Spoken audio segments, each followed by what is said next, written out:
मिसाइलें Iran, Israel और अरब देशों में गिरी, लेकिन तबाही बांग्लादेश में नजर आ रही है। आशंका जताई जा रही है कि बांग्लादेश का आरएमजी सेक्टर ईरान वॉर के इस झटके से पूरी तरह से बर्बाद हो जाएगा। अमेरिका ने स्टेट ऑफ हॉर्मुज को बंद करने का ऐलान किया है। कहने को तो उसने ईरान के पोर्ट्स पर इकोनॉमिक ट्रेड को रोकने के लिए यह ब्लॉकेड लगाया है, लेकिन इसका असर केवल ईरान पर नहीं बल्कि पूरी दुनिया पर पड़ने वाला है। आईएमएफ ने तो हॉर्मुज ब्लॉकेड की वजह से ग्लोबल ग्रोथ ही कम कर दी है।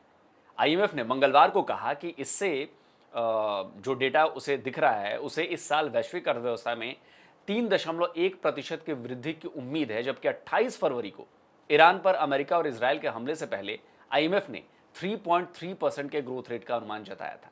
2025 में बांग्लादेश की जीडीपी 457 बिलियन डॉलर के करीब थी और इस साल आईएमएफ ने अनुमान लगाया था कि ये 510.7 बिलियन डॉलर तक पहुंच जाएगी।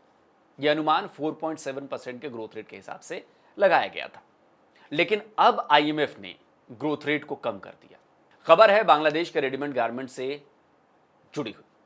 पिछले हफ्ते ही ढाका बेस्ड रिसर्च ऑर्गेनाइजेशन सैनेम यानी south Asian network of economic modelling ने एक वार्निंग जारी की है, जी हां, चेतावनी, कि मिडिल ईस्ट की यह जंग बांग्लादेश के ग्रोथ को तो नुकसान पहुंचा ही रही है, साथ ही साथ रेडीमेड गारमेंट के आउटपुट और एक्सपोर्ट को भी पूरी तरह डैमेज कर देगी।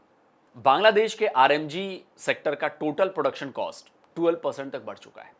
इतने चैलेंजेस के बाद भी जब रेडीमेड गारमेंट्स बनाने वाली फैक्ट्रियां अपने प्रोडक्ट्स बना रही हैं तो उन्हें एक्सपोर्ट में दिक्कत आ रही है। वहीं वॉर जोन की वजह से एयर कार्गो भी संभव नहीं रह गया है। आप हवा के रास्ते भी नहीं भेज सकते हैं क्योंकि यूरोप जाने का एयर रूट इसी जोन से गुजरता है। यानी हर हाल में बांग्लादेश के आरएमजी समेत सभी एक्सपोर्ट के लिए लॉन्ग सी रूट का ही ऑप्शन बच रहा है और यही उस पर बहुत ज्यादा भारी पड़ रहा है।